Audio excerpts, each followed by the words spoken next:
pues hola, soy Laura y os voy a hablar una cosa de la que os han hablado muchísimas veces. Siempre nos han dicho que es algo positivo, que tiene la gente buena, que todos deberíamos tener y que es necesario para vivir en una sociedad. ¿Vale? ¿De qué estoy hablando? Sí, vale.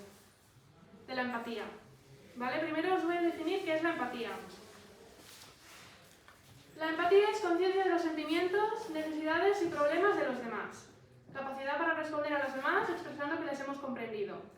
Esfuerzo por comprender los sentimientos y actitudes de las personas y esfuerzo por entender las circunstancias que afectan a otros. Es decir, no solo qué acciones hacen, sino por qué las hacen y entender por qué las hacen. O siempre nos han dicho que es ponerse en los zapatos del otro. ¿Vale? ¿Es la empatía cuestión de género? Siempre nos han hecho creer que las mujeres somos más sentimentales, entonces que demostramos más empatía. Y según un test que se hizo con preguntas, la verdad es que era verdad. Pero, según un fMRI, que es un test cerebral, los hombres mentían. Tenemos la misma empatía, pero los hombres tienden a demostrarla menos y las mujeres tendemos a demostrarla más. Tenemos menos miedo de demostrarla. Vale, vamos a hacer un test, ¿vale? Os he dado unos papelitos azules y verdes, ¿vale? ¿Azules y verdes? ¿Ah, sí? Sí, Está bien. esos. Ah, Vale. yo digo, son del mismo color. No, sí, por detrás están en naranja para que no veáis lo que contesta el de delante, ¿vale? Vale, entonces ahora os voy a poner un ejemplo y quiero que me digáis qué haríais. Si un amigo os dice que ha roto con su novio, no estamos ni enamorados de la amiga ni del novio, ¿vale? Entonces, ¿qué nos ponemos? ¿Tristes o contentos? Tristes es verde, contentos es azul. Pero que hay que levantarlo, punto. Sí, pero hay que levantarlo. Una penta. Vale. Es que tiene razón, es el depende, bueno, eso es lo explico luego, ¿vale? Pero depende de lo que sepamos de nuestra amiga. Vale, ahora, estos son ejemplos menos de depende. Nos dicen que un hombre le ha pegado una paliza a un adolescente. ¿Por quién empatizamos más? ¿Por el hombre verde o por el adolescente azul? Pero si no hay que se ve detrás, no sabe. Vale, ahora, no os voy a poner caras. Os digo, un hombre se enfrenta al secuestrador de la chica de la que está enamorado. Es decir, a un hombre le dice la chica que quiere, me han secuestrado y me he enamorado de mi secuestrador. ¿Vale? Y entonces el hombre se enfrenta al secuestrador. ¿Qué estamos a favor del hombre verde o del secuestrador azul?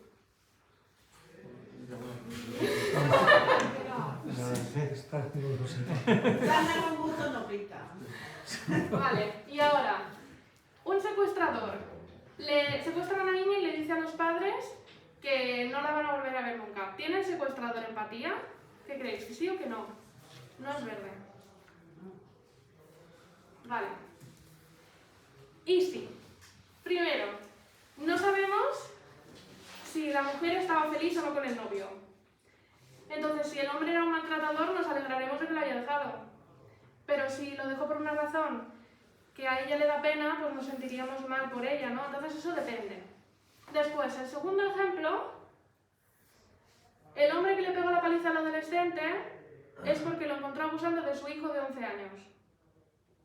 Entonces, claro, si nos ponen la imagen del chico apalizado, vamos a decir pobrecito, pero si vemos detrás la historia, es diferente.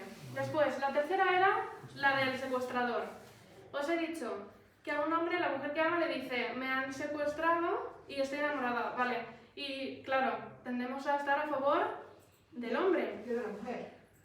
Y si os digo que es la Bella y la Bestia, que Gastón está enamorado de Bella y Bella le dice un día me han secuestrado y me he enamorado. Pues yo me lo eso, yo lo estoy Es que claro, todo cambia de la persona que nos cuente la historia. Y después, ¿tiene una empatía un secuestrador? Pues la verdad es que sí, porque esfuerzo por comprender los sentimientos. Quiere hacerte daño, tiene que saber qué te va a hacer daño. Esfuerzo por entender las circunstancias, igual, y ponerse en los zapatos. Sabe que si te secuestra la hija te va a hacer daño, y eso es lo que quiere. La está utilizando en tu contra. Porque si a mí me dicen, te secuestra a tu hija, yo no tengo hija. ¿Me entiendes? Pero una persona que tiene hija, entonces tienes que saber lo que le va a afectar o lo que no le va a afectar a la otra persona. Estos son los lados oscuros de la empatía. Hemos visto, es posible que no tengamos toda la información, solo podemos o queremos ver un único punto de vista. Y sadismo empático, que es uso de la empatía para herir a los demás. ¿Vale? No tenemos toda la información. Algunas veces se nos puede ocultar información o para modificar nuestro juicio, o se puede alterar la información que se nos da. Esto pasa algunas veces en las noticias o programas sensacionalistas. Al principio de la pandemia nos decían, ha habido aglomeraciones de gente, y nos enseñaban una imagen de un sitio lleno de gente, pero luego cuando se alejaba la imagen eran grupos pequeños. Eso es alterar la información que se nos da. Solo tenemos un único punto de vista. El punto de vista que se nos enseña puede afectar a nuestra forma de entender y juzgar los sucesos. Eso pasa mucho en las películas. Vemos las cosas desde el punto de vista del protagonista. Pero si se nos cambia el punto de vista, por ejemplo, en La Bella Durmiente y Maléfica, cambiamos totalmente el héroe y el villano. Pero en sí es la misma historia. Puedes decir, en Maléfica no pasa lo mismo que en La Bella Durmiente, pero ¿cómo lo sabes? Si siempre se nos ha contado lo que pasa en La Bella Durmiente. Después, sadismo empático. Esta es una frase que dejó un chico anónimo en un foro de fans de asesinos en serie. Cada vez que miro a alguien empiezo a imaginar pensamientos sádicos, soy capaz de entender y sentir lo que esa persona sentirá y la cantidad de dolor y miedo que esa persona experienciará. Y eso es lo que me excita. Cuanto más fuerte e intenso es el dolor y sufrimiento que imagino poder infligir a esa persona, mayor gratificación obtengo. El sadismo no viene de la falta de empatía, sino del deseo que se intensifique. Tú lo que quieres es que la persona sufra. Un autor sugiere que cuando percibimos el sufrimiento de otro, algunas veces nos alegramos porque podemos compartirlo. Cuando leemos un libro, por ejemplo, cuando vemos una tragedia, la persona está sufriendo. Nosotros sabemos que está sufriendo, pero cuanto más sufre, más empatizamos con esa persona. Y hay personas que crean incluso fantasías en su mente de alguien que sufre para sentir empatía, incluso gente que lo llega a hacer. Por ejemplo, los doctores estos que enferman a sus víctimas, es para empatizar más con ellos. Y luego el juego del dictador. Se puso a dos personas en una habitación, se les dijo, te voy a dar 50.000 euros. Por ejemplo, te voy a dar 50.000 euros, pero los tienes que compartir con él.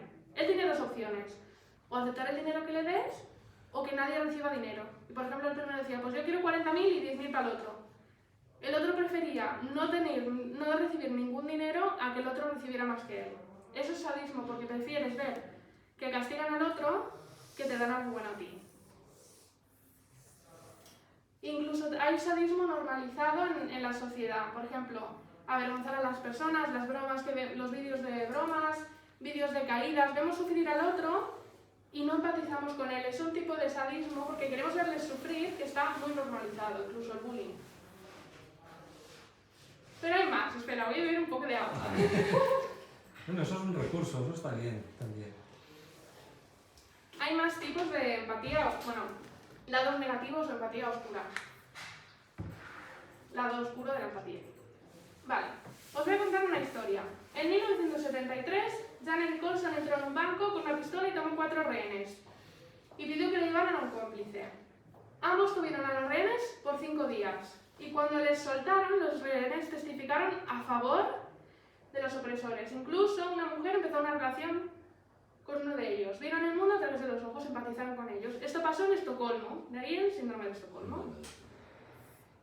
Después, pérdida de uno mismo. Según Nietzsche, cuando nosotros empatizamos, nos perdemos a uno mismo. ¿Por qué? Perdemos la capacidad de juzgar, evaluar, mostrar fuerza, liderar, actuar o tener pasión. ¿Por qué? Porque tenemos que abandonar nuestros prejuicios para poder ver el mundo a través de otros o nuestras propias creencias. Lo típico que se dice de, bueno, es que es de otra época, se le perdonan cosas. Estamos, por ejemplo, yo estoy en contra de la homofobia y ves a una persona y dices, bueno, es de otra época. No, porque mi abuela no es homófoba. Y es de la misma época. O no, porque la señora que estoy cuidando de 90 años me dijo, tú cásate con quien te dé la gana, mujer o hombre, no es homófoba. ¿Qué tiene que ver la edad? Nada. Pero pues a veces abandonamos nuestras creencias por empatizar con el otro. Redireccionando la empatía. A veces se cuestiona por cómo pudieron los soldados nazis hacer lo que hicieron. Algunos de ellos, en vez de pensar qué mal le estoy haciendo a alguien, pensaban qué mal lo estoy pasando, qué cosas tengo que ver, cuánto estoy sufriendo en nombre del deber. Y por ejemplo, un youtuber americano, estadounidense llamado Logan Paul, fue a Japón Y no sé si sabéis que hay un bosque que se llama el bosque de los suicidas. Yo he pedido también. Sí, porque en Japón, si tú te suicidas y haces que alguien pierda el tiempo, digamos, o que tengan que arreglar algo, eso lo paga tu familia. Si por ejemplo te tiras al tren y hay retrasos o algo, tu familia tiene que pagar dinero. Entonces van a un bosque y allí la gente se suele suicidar. Hay carteles que ponen no lo hagas, pero muchas veces lo hacen. Pues este youtuber vio un cadáver y en vez de pensar en la familia o en el cadáver pensó, nos tiene que tocar a nosotros encontrar un cadáver. Eso es redireccionar la empatía para sentirte menos mal con el resto de personas. Te sientes mal por ti, pero no por los demás. Viendo el mundo en blanco y negro. Tendemos a no extender nuestra empatía a la gente que sufre, pero que pensamos que ha hecho algo malo. O que solemos sentir menos empatía cuando creemos que alguien merece un castigo. Por ejemplo, un asesino. Cuando pensamos en un asesino tendemos a empatizar menos, pero puede que lo haya hecho por alguna razón, pero tendemos a sentir menos empatía por ellos. En cambio, por ejemplo, hay vídeos en YouTube que los podéis ver de padres que han llegado a abrazar al asesino de sus hijos. Sí, aunque suene duro de creer, y los comentarios, en vez de decir maldito asesino, maldito es que, dicen seguramente es la única persona que le ha demostrado empatía y cariño. Cuando vemos a alguien empatizar con otra persona, solemos también empatizar más. La película esta del País Vasco, va de eso. ¿Lo habéis visto? No la he visto, pero... Muy bueno, pensaba. También solemos juzgar con rapidez basándonos en la apariencia, y estas opiniones formadas rápidamente tienden a permanecer. Por ejemplo, en Reino Unido hubo un chico que fue acusado de asesinato y 10 años después se demostró que no era verdad. Pero todos esos 10 años, incluso aún él estando en la calle porque no había pruebas contra él, toda la gente pensaba que era un asesino. Hasta que 10 años después no tuvo trabajo, no tuvo pareja y todo por algo que no cometió. Además, solemos tomar un bando u otro. En la narrativa se nos suele demostrar quién es el héroe y quién es el villano para que nos sea más fácil elegir un bando, pero siempre tendemos a elegir un bando y eso nos impide ver las razones de la otra persona. Por ejemplo, no sé si habéis visto los Juegos del Hambre. Bueno, para los que no, si no lo ha visto alguien, 24 niños de 12 a 18 años tienen que luchar y solo puede quedar uno. Claro, nosotros queremos que gane la protagonista. Incluso cuando ella mata a alguien, nos alegramos porque decimos, está sobreviviendo, está defendiendo a sus amigos, pero en realidad todos los demás están en la misma posición que ella. Tienen que luchar y quieren volver a sus casas, pero queremos que gane la protagonista sin darnos cuenta de que eso significa que 23 tienen que morir. Empatía filtrada, empatía humanitaria. La gente no empatiza con la persona que sufre, sino con la persona que cree que le puede salvar. Por ejemplo, cuando vemos a alguien en peligro, que tiene hambre o lo que sea, siempre imaginamos que les estamos ayudando. Entonces, como que empatizamos con un salvador, no con la persona. Y además se suele tener más empatía cuando sabemos que la persona puede mejorar o está en camino de mejorar. Cuando hay cosas que no se pueden solucionar, tendemos a empatizar menos. Y luego está el vampirismo emocional, que es expandir nuestras vivencias sobre las de las demás personas.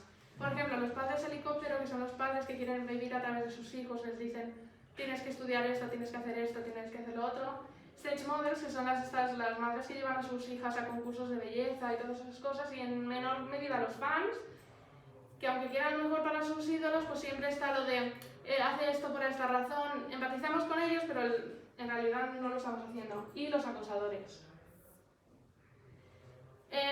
Todo esto no quiere decir que esté en contra de la empatía, porque la empatía nos hace humanos, es algo positivo, pero tampoco podemos aceptarla sin criticismo ni darnos cuenta de que algunas veces pues, la empatía se puede equivocar. Y bueno, que la empatía puede salvar vidas, por ejemplo, empatizando con adolescentes suicidas, donantes, etc. Y bueno, pues eso es todo.